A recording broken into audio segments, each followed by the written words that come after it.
Shalom, shalom, peuple de Dieu.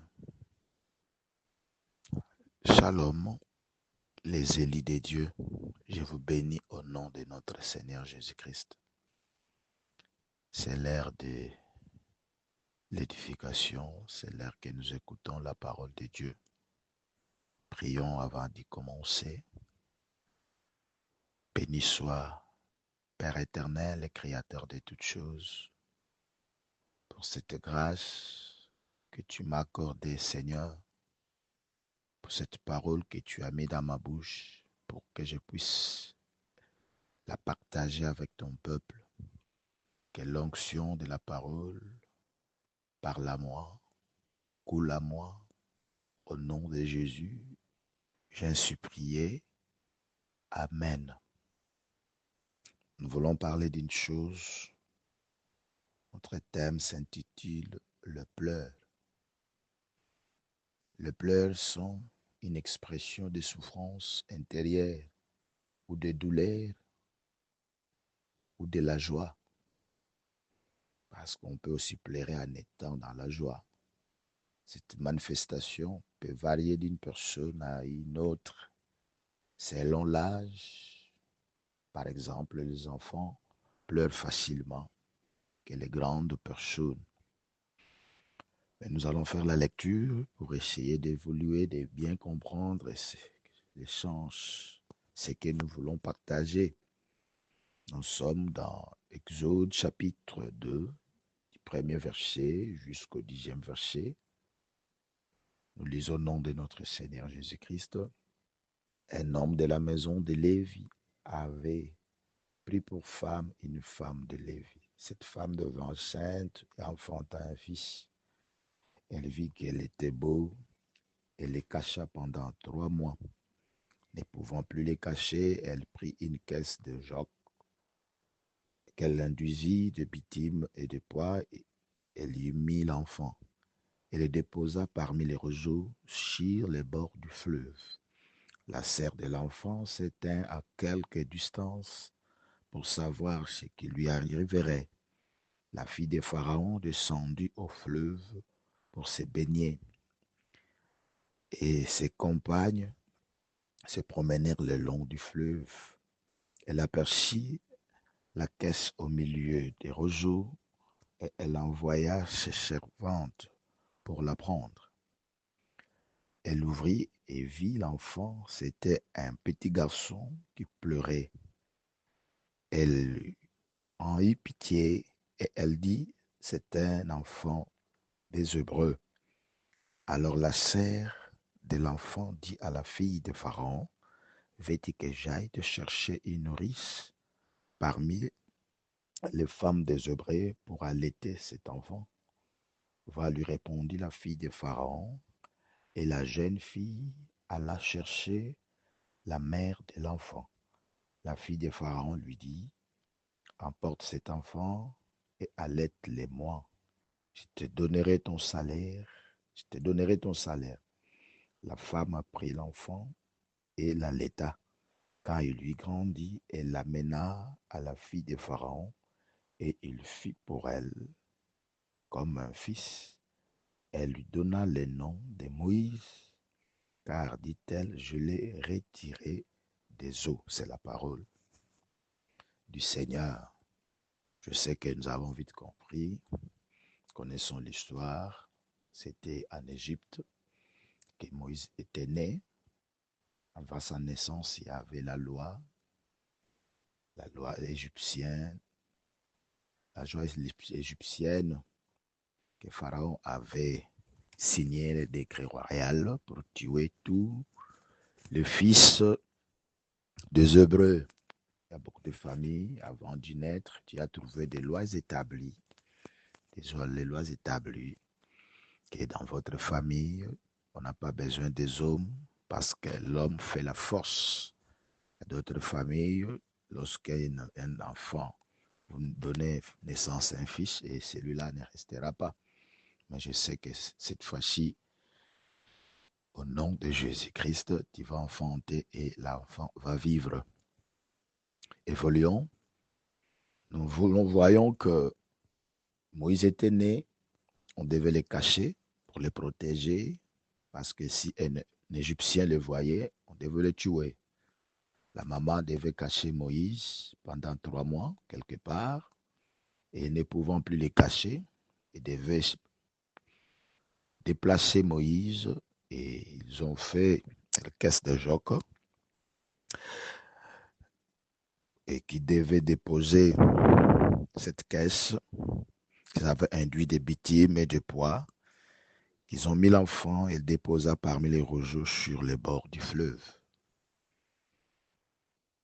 Mais nous voyons une chose, Moïse n'a pas voulu se contenter de la caisse de sa mère, mais sachant qu'il avait de l'avenir, qu'il avait un avenir. Il pleura dans la caisse et la fille de Pharaon, si qu'il y avait un enfant qui avait besoin d'être secouru, on lui amena la caisse et dès qu'elle avait ouvert la caisse, elle vit un enfant de Hébreux, mais qui était beau. Donc, ce qui nous fait comprendre que chacun doit mettre en valeur ce qu'il a de bon, agréable, parfait, pour que les autres les découvrent, en profitant, enfin, lui ouvrir des portes. Donc, le plaire de Moïse, ce sont des grâces que Dieu a mises en vous. Cette grâce-là, des potentialités que Dieu a mises en vous, il doit les mettre en valeur. Ce que Dieu a mis en vous, ce qui est bon et agréable et parfait, pour que les autres te découvrent.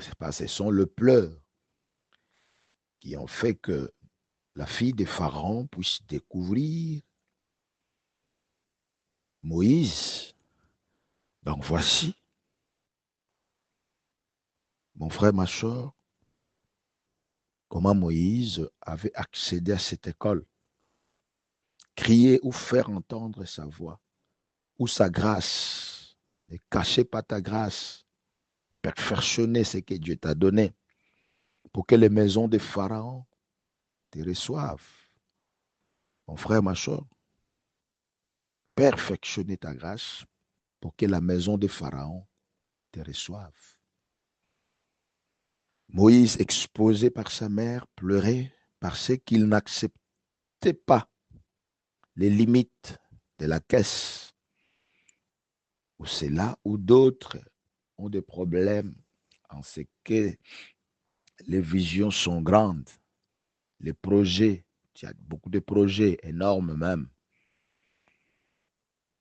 mais les réalités nous imposent la caisse des limites. Mais Moïse n'avait pas accepté la caisse de sa mère, des limites, parce qu'en lui il y avait une grande vision. C'est pourquoi il faut pleurer pour sortir des limites, pour s'entendre à la mesure de notre onction. Car Dieu ne peut amener une personne dans une dimension où lui-même ne s'y attend pas. Jamais Dieu peut t'amener dans une dimension où toi-même tu ne t'attends pas, mon frère, ma soeur. Tu ne vois rien dans ta vie. Donc Moïse, se disant lui-même, moi je ne peux pas rester dans cette caisse. Je suis un grand homme. C'est pourquoi il devait pleurer. Il devait pleurer. Il a exposé mon frère, ma soeur. Il a fait entendre sa voix. Il a fait entendre sa grâce pour que la maison de Pharaon les reçoive. Ni Tété le pleur. La fille de Pharaon ne devait pas écouter Moïse. La Bible me dit, lorsque j'étais un enfant, je parlais comme un enfant. Je pensais comme un enfant. J'ai raisonné comme un enfant. Et lorsque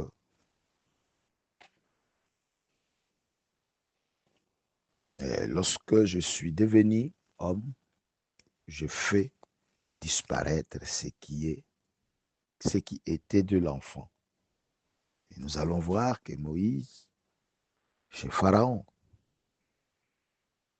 On l'avait caché. On ne devait plus les cacher. Ils ont fabriqué la caisse pour mettre Moïse.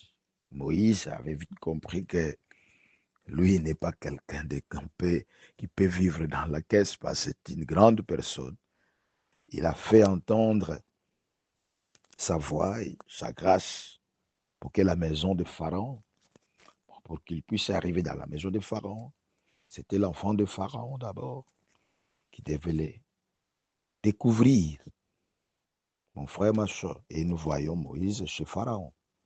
Dieu, dans sa manière de faire, amena Moïse là où il devait être protégé, mais aussi apprendre sur sa propre personne et sur ses ennemis, parce que c'est au sorti de cette école que la Bible dit que Moïse était devenu puissant en parole et en acte. Il y a des écoles que Dieu nous fait passer. C'est pour nous enseigner.